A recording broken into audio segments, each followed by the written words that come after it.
Hello and welcome to PAO Fans International podcast. Pretty cool episode today. Australia USA crossover. I'm here with the usual Australian host, Sturge. Sturge, how are you doing today?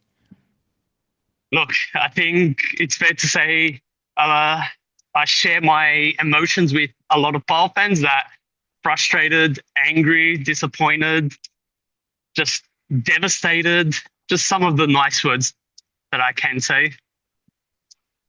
Yeah. I think you hit the nail on the head there. I think a lot of Panathinaikos fans are not feeling too good these days, especially football and basketball. Normally we're happy at least in one or the other, but the results for both sides recently has not been in our favor.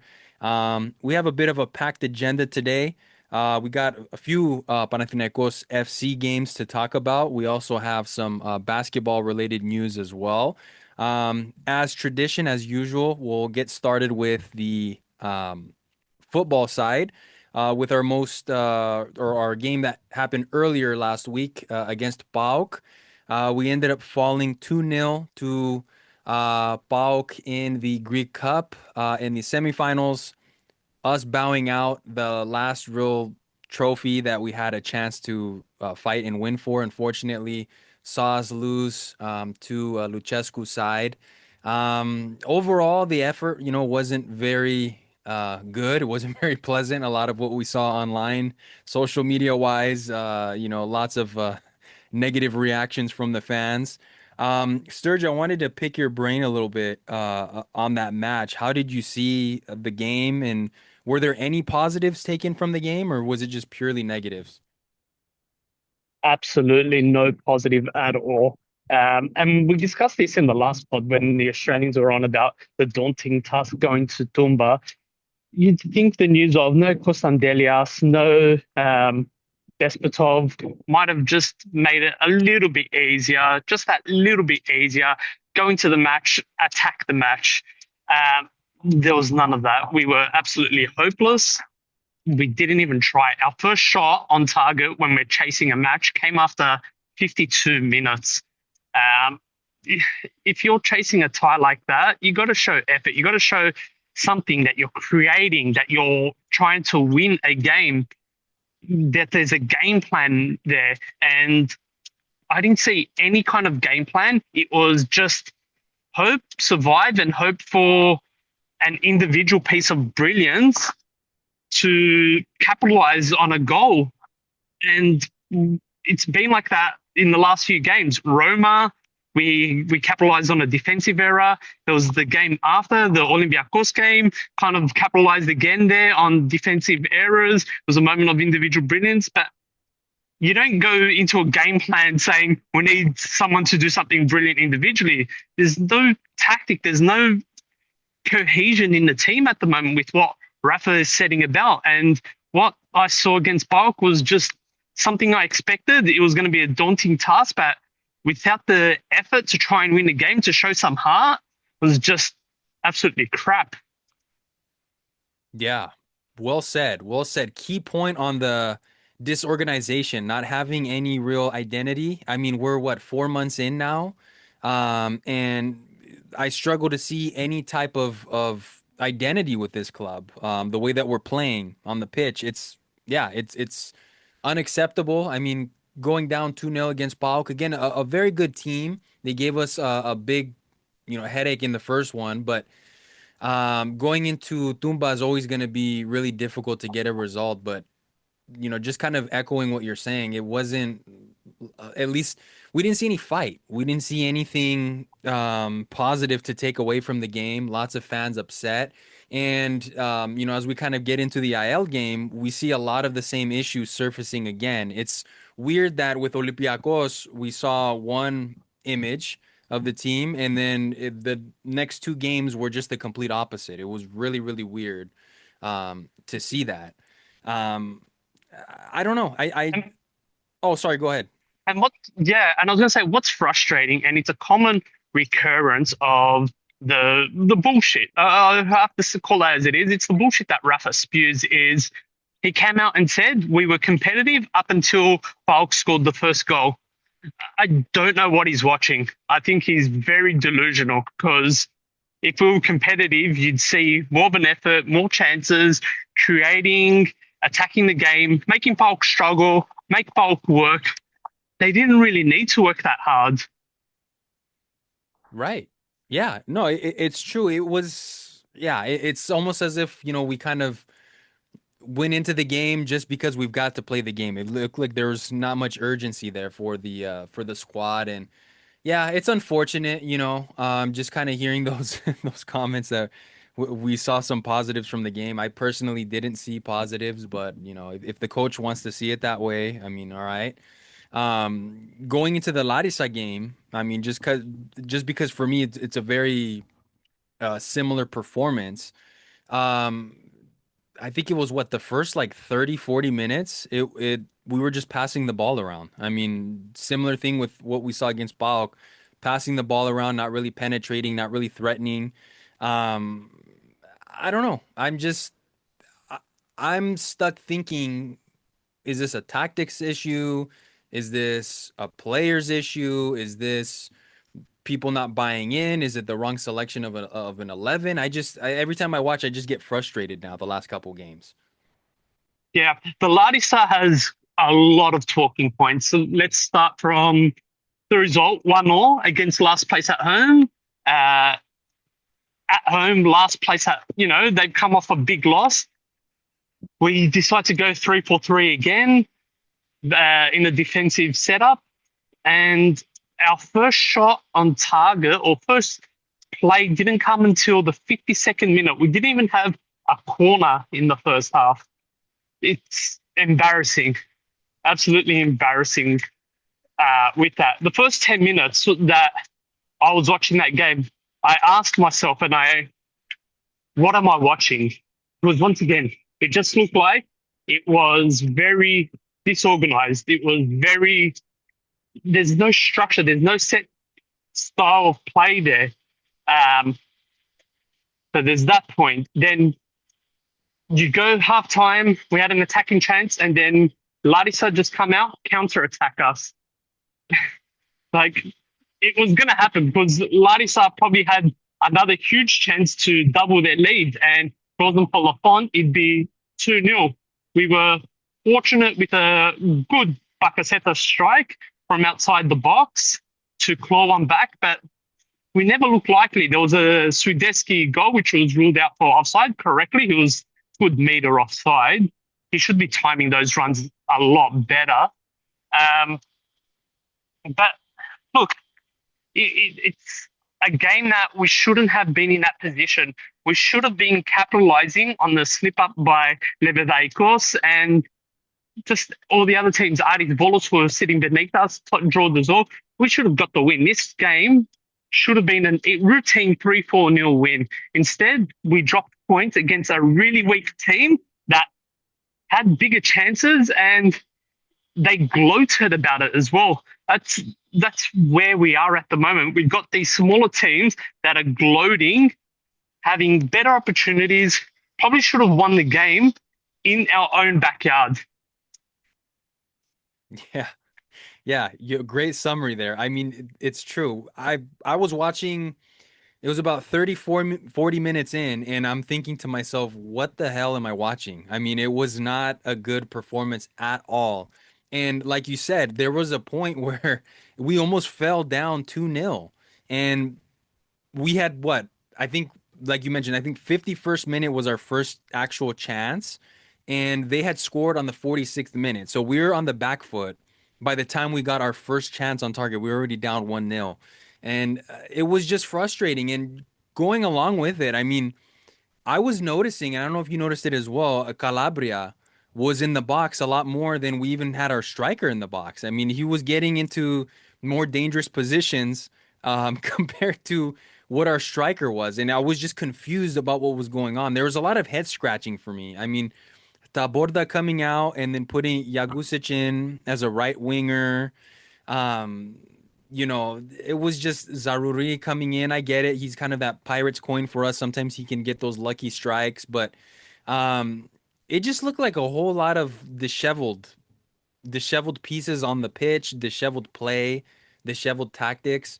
And we really didn't look like we were in any control of the game until about like the 60th, 70th minute. Which again, with a side against Larissa, all due respect, you're expected to win these games as a home side. I mean, we're trying to fight back to get ourselves into fourth position to pass by Levadiakos, and here we are getting outplayed by Larissa. I mean, it's really really concerning seeing this kind of play, and I don't know. I something also that I didn't like as well, and I kind of commented on it, having conversation is like the amount of abuse that Bacacetas was getting. I mean, it was the feed that I was watching it on. I mean, they're cussing him out. They're blaming him that he's an Ike supporter and all these things, and then he goes and he scores the goal. Personally, of course, Bacacetas, he's not exactly lighting up the entire world, but I'd say the entire squad isn't lighting up the entire world. So it's kind of sad to see that the captain of our team, somebody who scored 4 goals in about a month's time, solid stats to me, is copying the abuse. I don't know. I don't think that's fair. It's just I don't know. The environment's really negative right now around the club. On the pitch, we see it. We see it from the fan base, and it's just frustrating to see it. Honestly, I don't know if the feed that you're able to watch it on Sturge, if you caught that with that abuse against Bacacetas. Yeah. Look, I staunchly will defend Bakasetas once again. And I believe, especially after this game, there's a lot of people that are now coming out switching their stance on him because he's the only one that really performed. Like I said, he's probably a player that's a decade too late in this style. He doesn't suit the system to what Rafa wants, but he's the only one that's pretty much always available to play. So he's playing out of position. He's doing an okay job. He does have his limitations. He's not a playmaker. He's not going to do these wonder passes for you, create for you. He's for me almost like a secondary striker. And the abuse that he got was, we heard it again, Gamuti Naiksu, stuff like Yeah. that, which once again, not called for. But he's the one that stepped up. And now, if you read social media, there's actually a lot more people defending him that are actually siding with him. They realize they've woken up to see where the problems are lying. And I hope that they can actually support him because there was another moment of, an ugly incident post game. Kotsiras, who was in the stands, was getting abuse as well. What for? The guy's injured. He's been an excellent servant for the club for the last 6 whatever years he's been at the club. And for him to be getting abused for no reason is absolutely joke. They should be targeting that at Rafa, at, Alafuzos and the uppers that are making these woeful decisions. Yeah, I agree. I think it's pathetic. I mean, it's ridiculous. It's toxic. I don't understand what Kochiras did to even cop abuse. I mean, like you're saying, he was in the stands. He didn't even play. And he's been a good servant to the club. It's not like he's really raised any controversies when he's been called upon to even switch positions at one point. I think it was under Tareem. He was playing as a defensive midfielder. He did it. He didn't raise up any problems. He's served as a right back. I mean, I don't know. I don't understand why the fan base tends to turn on the players, and it's always against the Greek players, against our own players, who know about Panathinaikos, who care about Panathinaikos, and they get attacked, and I don't like it at all. I don't know, it's frustrating. History history will tell you that this has always occurred. I've seen it with when I was younger with Basinas, Kalaitzakis copped it as well, the defender. Basinas, Apostolakis, a lot of these players, it's throughout history. The Greek players are often the ones targeted. So we've seen Bakasetas Siopis, we've seen Kyriakopoulos has copped it, that not really a whole lot of other players, but I don't want the players to get abused, but it's predominantly that the Greek players will show that they're the ones getting abused. And, I question a lot of the tactics, especially in this game, because Andino, who's come in, great kid, has a big future ahead of him. He started 5 games in a row. He's come from Argentina in an off-season, so he hasn't really done a pre-season. He's had a bit of time off, etc. And he's starting his, 4th, 5th game, 18-year-old the same. This game was screaming out for Pandelidis. Now, Pandelidis is the Greek league's top goal scorer from a winger, and there was some stat that I think it's got to do with goals and assists as a winger, and his name is up there in Europe as one of those players. And the guy that game was screaming for him to be on the pitch where we're crossing to no one in the box. Tedeschi was at one stage the only player in the box. Calabria is crossing the ball to no one. There was these tactics that I was just dumbfounded by, and I couldn't understand what we were trying to achieve. We weren't even flooding the box when we're trying to put in crosses, things like that. So I don't know where the goal is going to come from. Yeah, I agree. I've been one of the people that's been calling it out. I don't understand what Pandelidis has to do to get called up into the starting 11. I really don't understand. I mean, when he played, albeit it was an offside goal against Olympiacos, he scored. His first game that he started and played for Panathinaikos, he was impressive. And it's like we only see him play sporadic minutes. We don't see him playing, full 90s or anything like that. And all credit to Andino, very good player, like you mentioned. But he came from an off season, right? He did have some rest, yes, but 4 or 5 games, give the guy a little bit of a rest. Let Padelidis play. He knows the league already. He's shown his great form, like you mentioned, when he was playing for Kifisia. What else do you have to do? I don't understand. It's play Padelidi. What's the problem? It's weird. I don't understand why this is happening. It's head scratching, and that's where a lot of the question marks have been coming from. I mean, we saw quickly after the game against Larissa, a lot of fans just getting upset and asking questions. What's going on here, Rafa? The style of play that we saw, unacceptable, right? And he came out, he gave his presser, and I saw a lot of the fans weren't very pleased with it on Twitter. Um, I don't know. I myself as a fan, I'm not feeling too confident going forward. The way that we're playing, the way that we're so inconsistent, these lineup selections, the leaving out of certain players. I mean, where was Renato Sanchez? I mean, he didn't play. Padelidi didn't play. Uh, I'm just left scratching my head. Every game that we're playing, I don't know what to expect. I don't know who's gonna start. I don't know who's gonna get subbed in. I don't know what tactic we're playing, and it doesn't make me feel confident. I dread watching our games now. Instead of having hope and fun, it's more of like, oh gosh, how much are we gonna lose by? Look, and the club, is constantly changing. Oh, sorry, I should say the formation and players are almost constantly changing. There's no rhythm going forward. There's no, I can't think of the, but there's no, Continuity. yeah, continuity. That's the word that I was looking going forward. So players are being called upon to do different things, and nothing's gelling, and we can see that on the pitch. And then you hear Rafa again, we were good until they scored the counter attack, whatever, blah, blah, blah, blah, blah, blah. And he's complaining that he didn't have 4 players. You've got a whole big roster there, and he's not even using it. He's not even utilizing it very well. So he's got to stop with these excuses every single game. He's got to start owning it, and that's something that he's not doing. And we should have won this game. And the fans, rightfully so, booed the players. The only one that got a cheer was Catres as well, because you could see he was quite emotional after the game. And that's what it meant to him. But we shouldn't be in that position that we're abusing players because we're dropping points against last place team at home. So, and then it's going to roll into the next subject of Benitez's future, because that's coming up a lot lately as well. So he is rumored to be on the outer. There was a lot of internet conspiracies, just stuff on social media without any substance, that Bakasetas, Ingerson, and Renato Sanchez have questioned. They've questioned Rafa's tactics. They've questioned a lot of his methods, such as the video 3 hours before the game.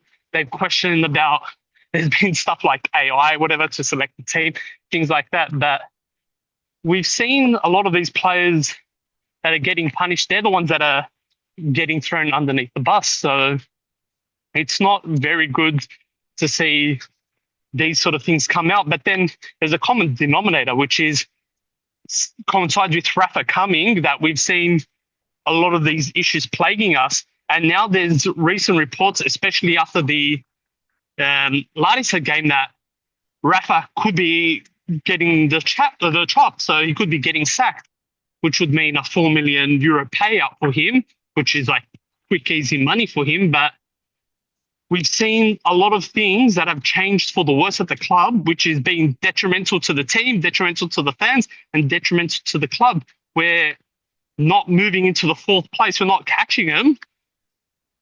We had Rafa Benitez. This is concerning. A lot of the board, Kotsolis and all that, were urging for Kuduri's to be part of the European list. Rafa Benitez vetoed it. So there seems to be some sort of friction amongst Kotsolis and Benitez. And in the end, Kotsolis is looking to be the person that was correct, that Kuduri should have been in that European list. Now, we're pretty thin in the midfield because we didn't sign really any players, and the player that he signed, Sissoko, is injured, so and he put him in the European list. So what a waste. So there's a lot of speculation that Rafa's time could be coming to an end. Oh yeah, yeah. It's like I actually forgot about Sissoko. You mentioned that in. Oh man, I mean, look what we're constantly in the same position every year. It seems like ever since Ivan was fired. I don't know. It's frustrating because we want that continuity, we want that rhythm, like we talked about. But with the way that we're playing, I mean, it does leave the club with no choice. I mean, I saw that rumor online about Kuduris and Kotsolis wanting him in the squad and Rafa not wanting him, and you're right. It's like there's this friction going on, and instead of having this layered approach where we've got advisors and we've got technical directors and we've got all these people kind of working in tandem, it's almost like everything is a sandwich and there's just layers, and one layer is operating the way they want to, another layer is operating the way they want to, and then ultimately the final layer operates the way they want to. And it's just kind of like, let's say Rafa leaves, now we're stuck with Sissoko, who's injured. We don't know what the heck is going on with him there, on a year and a half contract, I think. Um, we've still got Europe. Let's say if somehow if he gets sacked before we're out of Europe, there's just all these variables going on, and it's like it just creates more instability. Hindsight, of course, is 2020, but the sacking of Rui is starting to look like a mini version of the sacking of Jova, where we look back and we're like, why did we sack Rui when we're in a worse position? I obviously am not a fortune teller, but I think we would have been in a better position right now if we had just stuck with Rui and gave Rui the financial support that we gave Rafa with these players and the squad that we filled out. It's frustrating because we've seen prior coaches with less perform better than what we've seen here with Rafa. I think Rafa's got the biggest budget out of all the coaches we've seen in the Lafuso era. And he's talking about he needs 3 transfer windows. Come on, what are you trying to build? Like, no coach needs 3 transfer windows. Look at what Contis is doing with Orfi with no budget. He's taken him to the Greek Cup final and he's lifted him up in the league as well, in the standings. So, mate, he can't give that bullshit excuse. Look, and I agree with Rui Vittoria in terms of, I also feel like if he was given the freedom to operate like what Rafa is, not having a TD overrule him on signings, everything like that, given the freedom to operate, I feel like we'd be in a more successful position. At the moment, Rafa's got the freedom, and a lot of these decisions are turning out to be really bad. Victoria had Papadzim over him, and look what was happening there. He couldn't get the players that he wanted. There was a lot of players that Papadzim was selecting, like Toba. There was Dessers as well. So Mordag. yeah, the border was I think a Alafuso signing, so one of Right. these scouts. But yeah, the thing is, Rui wasn't given that freedom. Gontis didn't really have freedom because he was just like a band aid. Yoba didn't have that freedom. Alonso, that's another subject. We're seeing a worse play style since Alonso, to be honest, and probably even worse than Alonso. Yeah. Yeah.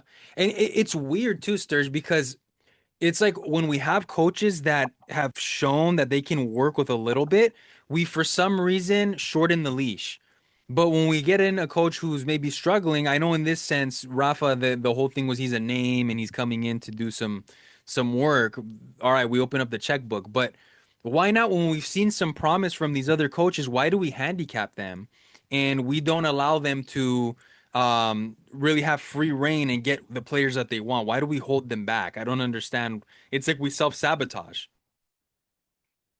Yeah, and Rafa's last stint was, I believe, 2 years ago, and I think that was the last stint was with Celta Vigo, and they Mhm. were almost relegated. He put him in a threatening position for them to get relegated until they got rid of him. So there was this obsession with Alafouzos to bring in a big name coach, someone that in the past has achieved something, but the football game has evolved, and it's evolved without Rafa.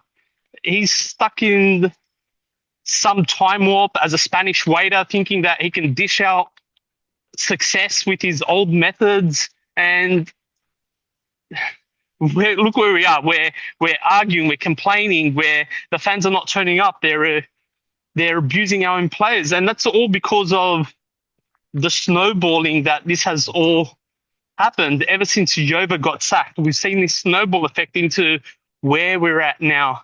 Yoba brought us success, so we got some money. There was investment, and but the coaching, leaving the football decisions to non-footballing people like Alafuzo to make these appointments, leaving Papa Jim to make these decisions, even though he's a football person, he's someone with very limited knowledge. So we've been in this huge snowballing effect where right now it's likely that we won't get Europe at all, let alone the Milko, the Conference League. There's a real chance that we might miss out on Europe altogether. If Orphy somehow stuns Bulk in the cup final, we won't get Europe.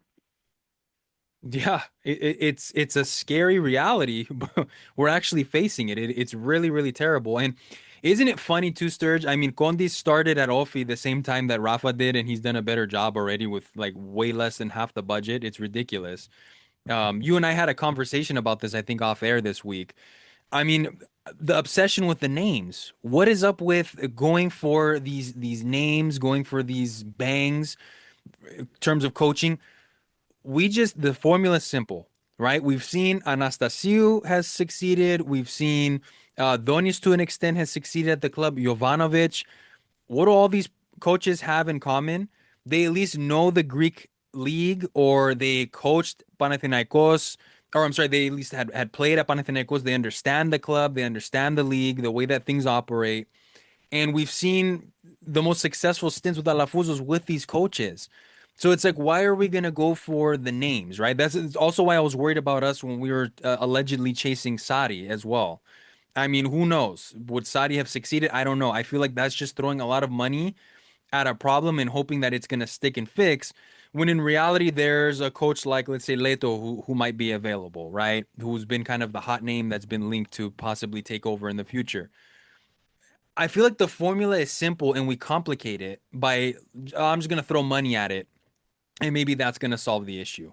Um, I don't know. It's really concerning, honestly. It's frustrating, and that reality, like you mentioned, where we could be eliminated, or I'm sorry, we could just miss out on Europe altogether. It's real. It's an actual possibility.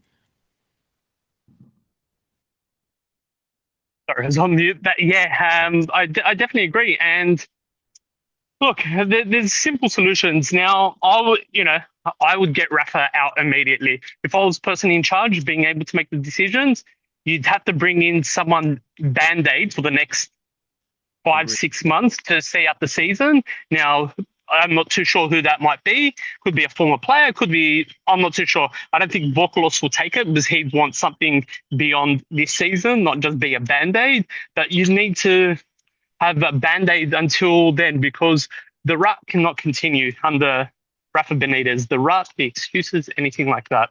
So that's where I would head. And then in the off season, there's two coaches that I would go for. Just quite simply, Leto or Papadopoulos from Leverkusen. Simple solution. We don't need to get a big name. We don't need to go for someone that, you know, has a past history 20, 15, 20 years ago. Getting someone that knows the Greek game that will be able to work with this squad, that will be able to help it.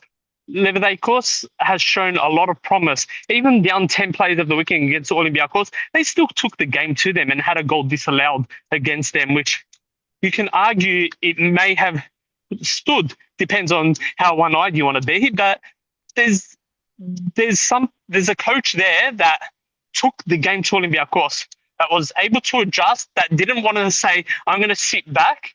He took the game to them. You got Leto as well. I think it was against Orfi they played, Kipisa, down 2-0, and he turned back the game 3-2. He's doing a fantastic job with Kipisa, who lost their two best players to us. So those two are standout candidates for me in terms of bringing them to Panathinaikos. I don't care if they haven't won a trophy. They know the Greek league. They've been long enough to know. Leto's a former player. They know how the club works. They can get the best out of the players. Leto has worked with some of the players.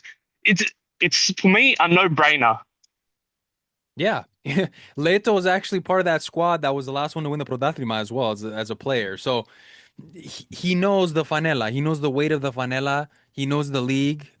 He's been coaching. He's been an assistant coach. So I agree. It's time to just maybe step away from these names, step away from this obsession with finding somebody from the outside and hoping that it's going to stick and work. And I don't know. I don't understand this like Greek mentality, honestly, where we don't really trust our own people from within the league. Again, Leto, he's played here before. He's coaching here now. He's been an assistant coach, like I mentioned.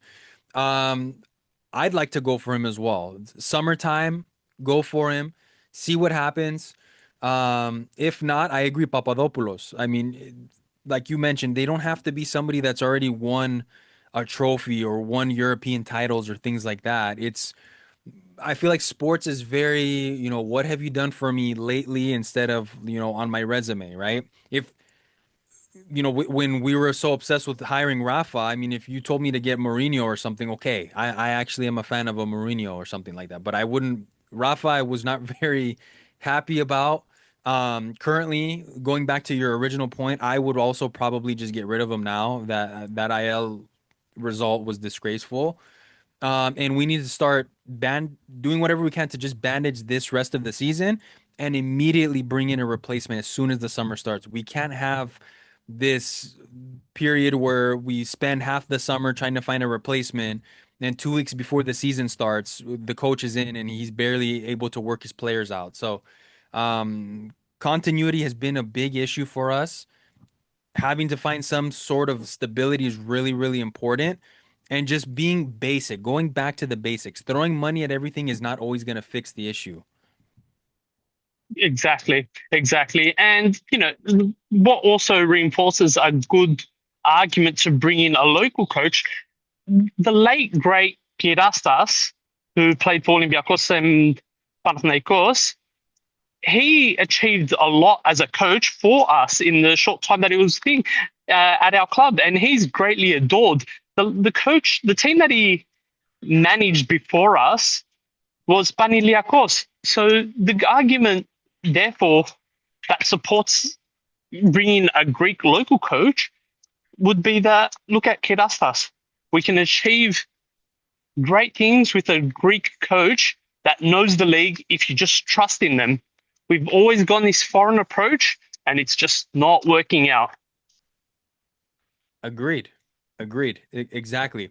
Anastasio, like I said earlier, Donis and Ivan. Those three were people that knew the league, knew Panathinaikos, and so far we saw at least some positive play, at least some success with cup wins and things like that. So formula is simple, right? Before there was the excuse that, oh, we're not spending money, we don't have a transfer budget. Well, clearly now we have a transfer budget.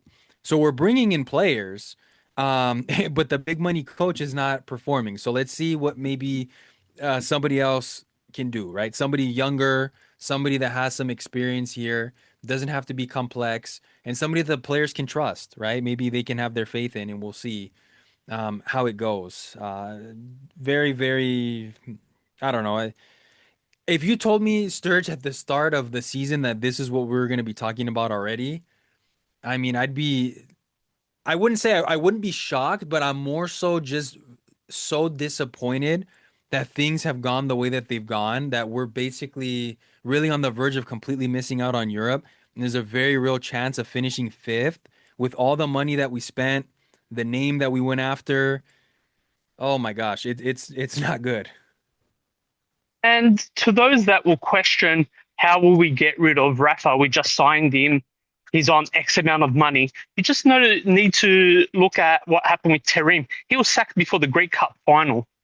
So I do think that Alafuzos, if the rumors are true, Alafuzos will pull the trigger. He'll say that this has been a disaster and he will pull the trigger on this.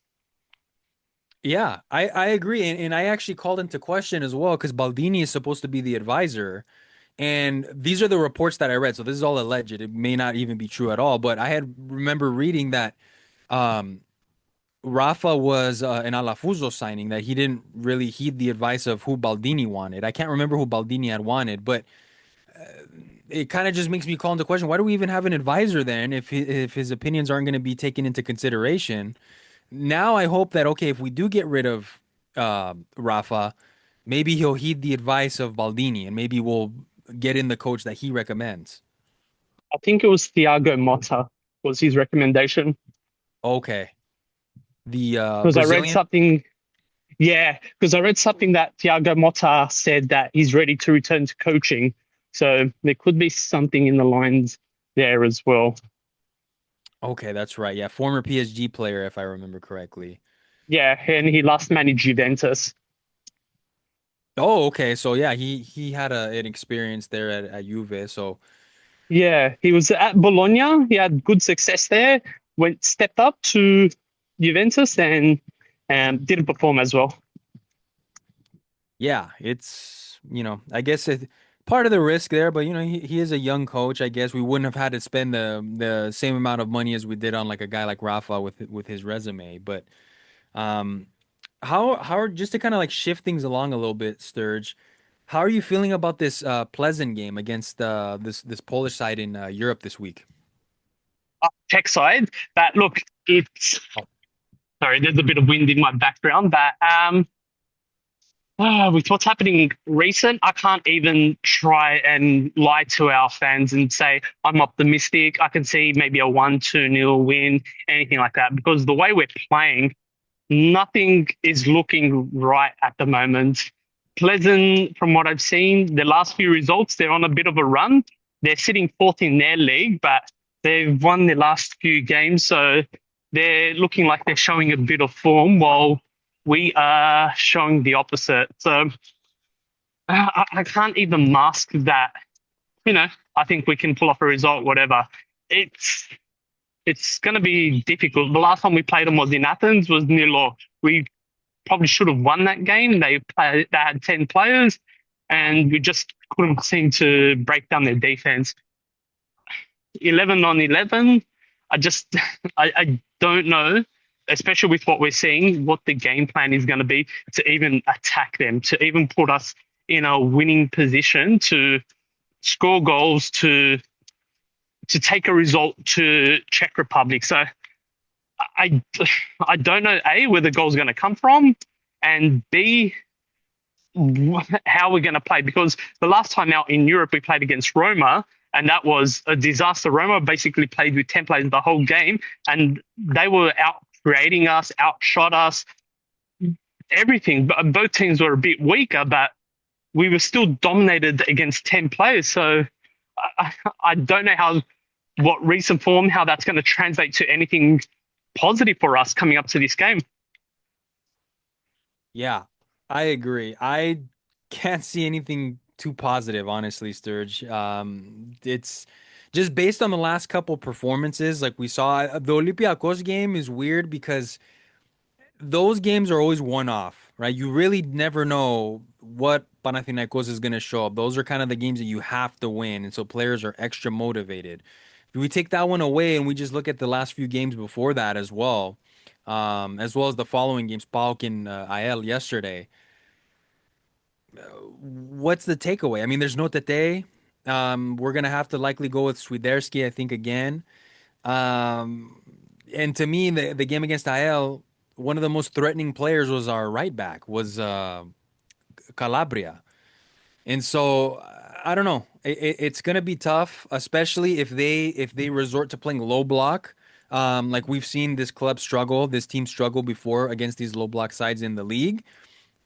It's likely going to be more of the same struggles if they resort to low block counter because it's so effective against us. I don't know. I'm not feeling too good about it, and I think this is the game that may seal Rafa's fate. I think he's staying. This is just my opinion, and I think if we don't get a result here, I think that might be it for him. If we don't win against the Czechs. Yeah, I think a loss definitely seals his fate, but I think ultimately it lies with what happens at Orphe away because there is that game after we play Pleasant, we play against Orphe away. Orphe will not have any fans due to crowd trouble in their last game, but this Pleasant game will tell a lot with what's happening. Apparently, Rafa gave the team off today to relax. Let's see how they respond, what tactics he pulls out, who plays where, because I'm going to assume the midfield's going to look like Siopis, Baka, something like that again. I don't think Cheran will start. I don't think even Sanchez will start. We know Zaruri is suspended for this game as well. So I don't even know who's going to line up left wing. You might even see Sanchez up there. Jurisic, I believe, is still injured. So I don't know who's going to slip in that left wing, unless I think Andino might be in the squad, so he might slip into that. And now we're overkilling that kid as well. So it's really hard to pick what's going to happen with this match today. I don't understand the logic behind giving the players a day off after what we saw yesterday. You would think that they would, that he would maybe hold a training or, let's watch some film, let's try to do something to, you know, scout our next opponents. That's kind of frustrating as a fan to hear. Um, Even as a sit down, get the core group together, have talks, try and build some unity, work together, workshops or something. yeah. Just in the dressing room, just lift morale. Instead, the day off just shows that Rafa's kind of retreating.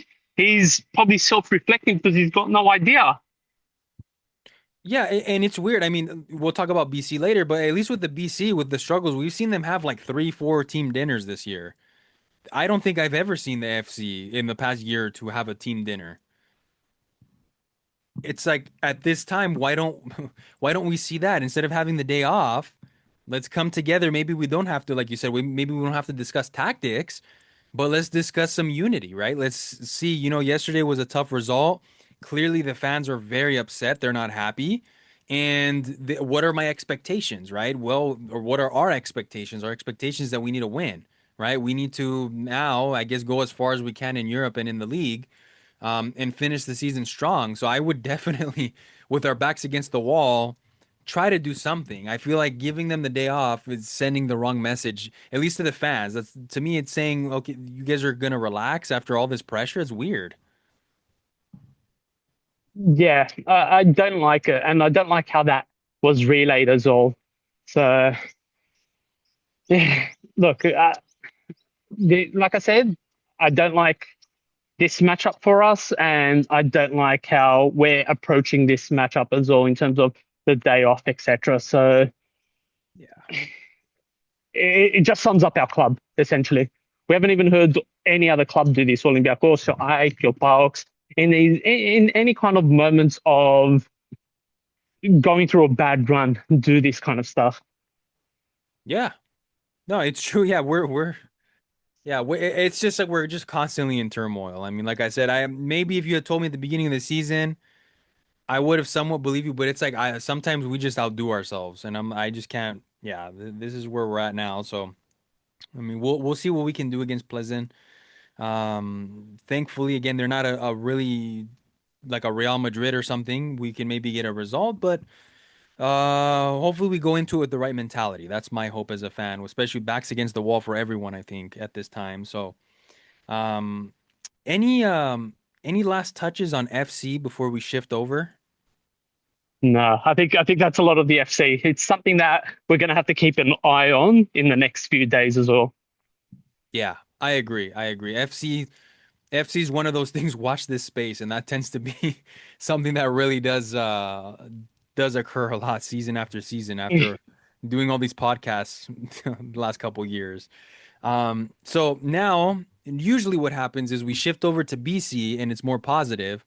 Unfortunately, we're shifting over to BC and there's the own negatives there. Unfortunately, Panathinaikos BC has the past honestly since 2026, since this year has started, has just been really in a rough spot. We came off a tough loss against Fenerbahce, who are first place in the EuroLeague, so it's not like, we lost against a last place team. The game did come to it came to the wire. We ended up losing on a buzzer beater from I think it was Wade Baldwin. Lots of fireworks there. He hit the buzzer beating shot. He allegedly was celebrating on the Trifili there in the middle of the court. Sparked a whole explosion. Um, yeah, that kind of just sparked a whole frenzy. Personally, I'm not a big fan of players kind of acting like that, but I also do think that it kind of exploded over. It was a little overdone, honestly. I didn't think he celebrated that bad on the Trifili, but maybe if the fans hear me, they'll be upset about it. I just think that was a lot of the frustration from the players coming out, just due to I think the it's because he did it in front of gate 13 on the Trifili as well. And Lesort took exception to that. He was the first one to yeah, come in. So, and then kudos to Lesort for doing that because that shows for me that there is kind of fight within the players. The result didn't go our way, as you said, but I think, and as you come to expect with EuroLeague, there's always those questionable decisions. Grant for me was assessed an offensive foul when he kicked his leg out. But if you watch that last second shot, sorry for the loudness, if you watch that last second shot by Bolden, he kind of does the same thing where he sticks out his leg as well. He nails the shot. It looked like a terrible shot that off the backboard in, but you do see the same kind of movement where he's kicking out his leg as well. yeah, yeah. No, it's true. That was yeah, yeah. I can go on a whole tirade honestly about that, but yeah, it's frustrating. Sometimes some of the calls that we see there. Again, it's not like we got blown out. Of course, all every game until we finish off now, it's gotta be a must win. But with Fener again, first place, defending champions, losing by 2 points on a buzzer beater. Okay, the big one that really I think has really just kind of sent people over the edge was what we saw yesterday against Colossus, which was 102-97. We lost. That's unacceptable. With the budget Yeah. that this team has, I mean, it's now a 50 million budget to lose against this. I mean, it's all due respect to them, that's unacceptable. We can't have that happen. And I read something that it's the first time, excluding overtime at home, mind you, that we've conceded over 100 points. Oh And my it was gosh. done by a lowly. It was done by a lowly Colossus Rodos.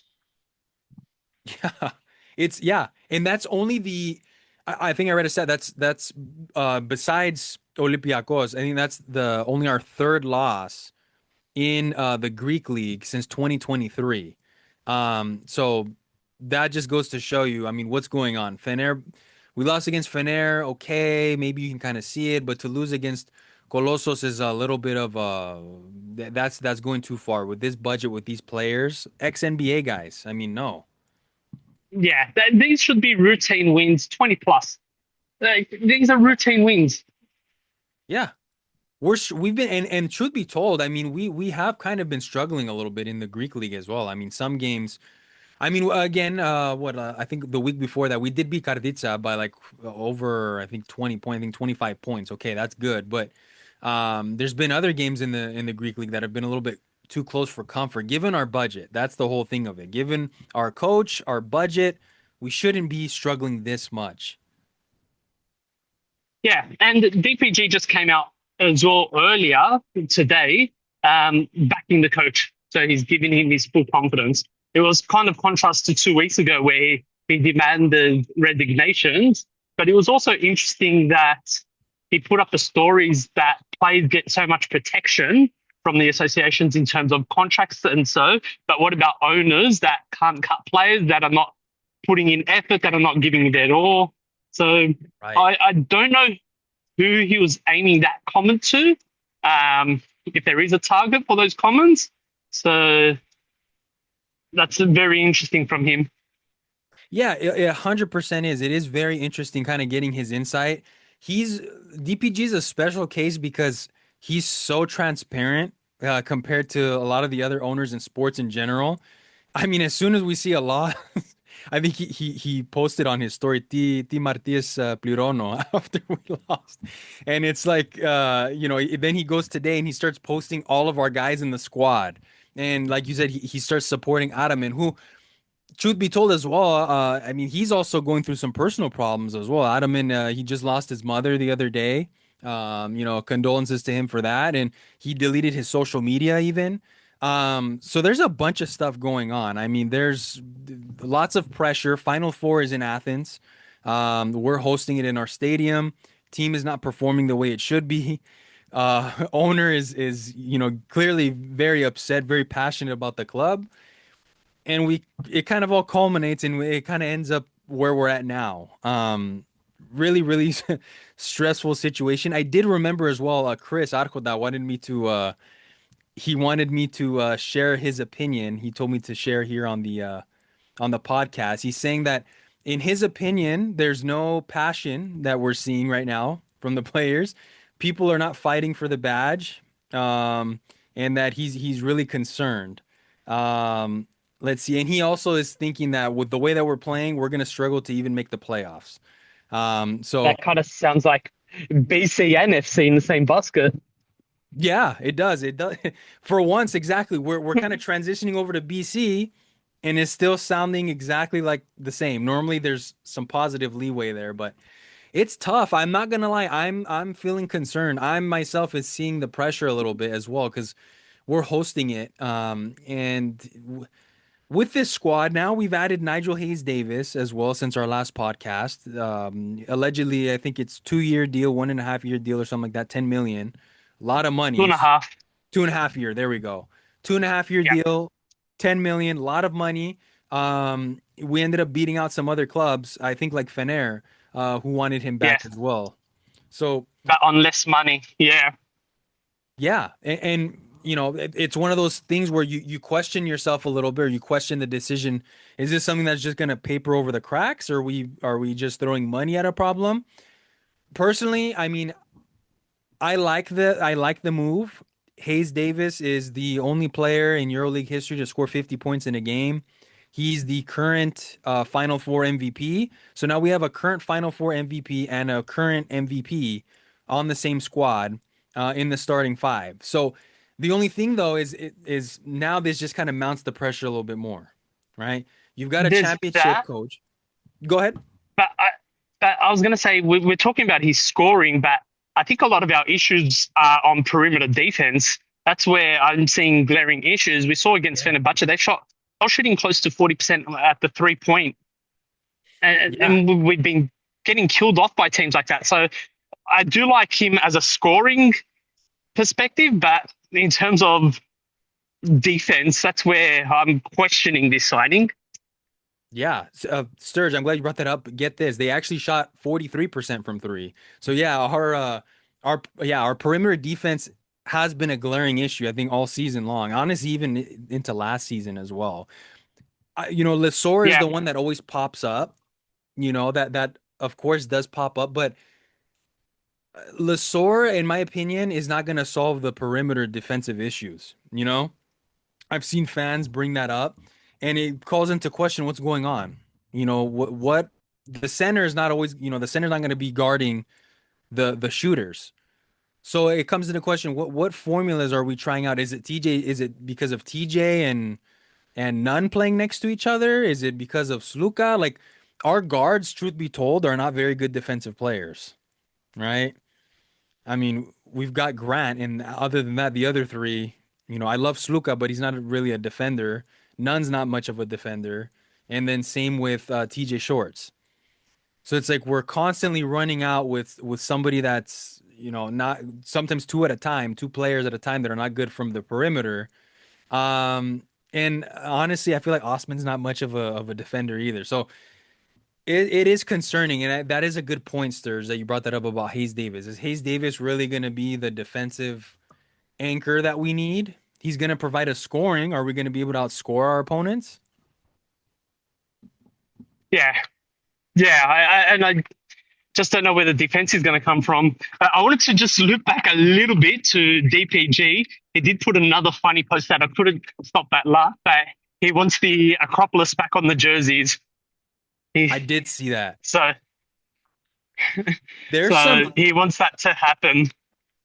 Yeah, there's some superstition behind that because if you remember last year when we switched our jerseys, we for one game against Olympiacos last year, we switched back to the Acropolis jersey again, and we ended up actually beating Olympiacos that game. I think it was. I don't know if I can't remember if it was a league game. It must have been a league game, I think. League game Um, because EuroLeague, we can't beat them. yeah, we haven't been able to beat them in forever in EuroLeague. So yeah, it was definitely a league game. Can't remember. I don't think it was the cup. I think it was the just a regular league, regular season game. And yeah, we didn't see the Acropolis jersey come back again, I don't think. And now it's coming back. I've seen fans mention it as well. That's the jersey we won the EuroLeague with. There's some superstition behind it. It's our good luck charm, maybe. I'm not against it. I'd love to see that Acropolis jersey come back again. I honestly really like the design of it. Um, but yeah, I think I saw the story before we started our podcast today too. I think he said that, he wants the immediate change back to this Acropolis jersey. And then he said, I'm not joking or something like that, that he really wants this to be done. So, I'm curious to see if our next game this week, if we're going to see the Acropolis jersey or not. I wonder how that logistics works with Adidas and all that, but that would be great to see that again. Yeah, yeah. Sorry to skip the Nigel Hayes Davis part, but yeah, back to Nigel Hayes Davis. But yeah, as we said, he's not going to paper over the cracks. The defensive issues, obviously, as well, which is where we're struggling a lot. Yeah, 100%. That's really the big issue. I think, yeah, Lesor, of course, that's the big talking point. It's just, I mean, the 3 point defensive issues have been a problem. And truth be told, I feel like when we first hired Adamin, that was also an issue that I had seen as well. Defensively, we were kind of we were not the best there. Um, I don't know. It's concerning. We'll see. Maybe we're gonna see a little lift in the team now that Nigel Hayes is here. Um, I don't He know. could spark something. We saw that with Fareed when he Yeah, came. He really sparked the team for those 3, 4 games. So maybe he might have that same impact where he just sparks the team. yeah, yeah. I agree. I definitely wouldn't be surprised if that's what we see. If we can pick up form at the end of the season is the best time, really, of course, because that's when we get into playoffs and Final Four and things like that. And once you're in Final Four, it's whoever has a better shooting day that day. So we're gonna need some luck to go on our side, or we're gonna need some form to go back up. And we'll see. I'm not. I would be lying if I said that I'm not concerned. I am genuinely concerned about the BC, but I also think that with the players that we have, with even the coach, I know he's under some heat from the fans in some instances. Even with the coach that we've had who's won before, I feel like we can kind of switch in an instant. Whereas with the FC, it's been like 15 years of the same thing. to where I'm not as optimistic. At least the BC, we won 2 years ago. So the team knows how to win. We have an owner that's really, really dead set on winning in Athens, in our home. And you never know. Basketball's a weird sport. You need some luck to go your way. And maybe we'll get some luck once we switch back to those jerseys. Yeah, yeah, exactly. We do have PAOK and we've got Paris, sorry for the Greek. We got Paris coming up. So those are the next two games. So game against PAOK and then the EuroLeague game against Paris, both at home. So let's see how the team, obviously, what the attitude is there as well. Yeah, exactly. Because PAOK is actually a little bit of a test too. Because PAOK has built a little bit of a solid team there in the Greek league, especially compared to Colossus, who we just lost to. That will be a nice little test. And then Paris again, they love to push the tempo. We'll see. We'll see what we can do against them. Hopefully, start to rack up some wins. I'm pretty sure Nigel Hayes Davis is gonna play. Adamin brought that up yesterday that if he's feeling good and ready to go, he's gonna play him. He was in the NBA. He played some games here and there. Got bought out from Milwaukee, came to us, and I think he'll be ready to go. So here's hoping that we start to see a flip in our fortunes here for the BC. I think that's pretty much it. Sturge, did you have anything else you wanted to add? No, that's all. That's all. I Yeah, think same this here. this walk and this chat gave a little bit of therapy, but also just brought up some issues. Yeah, I know. Unfortunately, here's hoping we can have a season on the podcast where both sides are doing good and that we're talking championships and trophies instead of what the problems are at this club. That would be great. Well, it was a great chat, Sturge. As always, it's always cool connecting with our friends in Australia here. If you guys aren't already, please be sure to follow us on Instagram at PAO Fans International. We're on X, and then we of course have our YouTube channel as well, and as well as a TikTok page as well, where we post some edits on there. So be sure to follow us on socials, you guys. Give us your opinions on the replies, comments. We love to engage with you guys, hear your opinions, and kind of share in this current era of Panathinaikos, both BC and FC. Sturge, it was great having you, and we'll talk again next time. Andoni, always a pleasure. Always a pleasure to do these international ones. Of absolutely, absolutely. Take care, everybody. Take care. Thank you.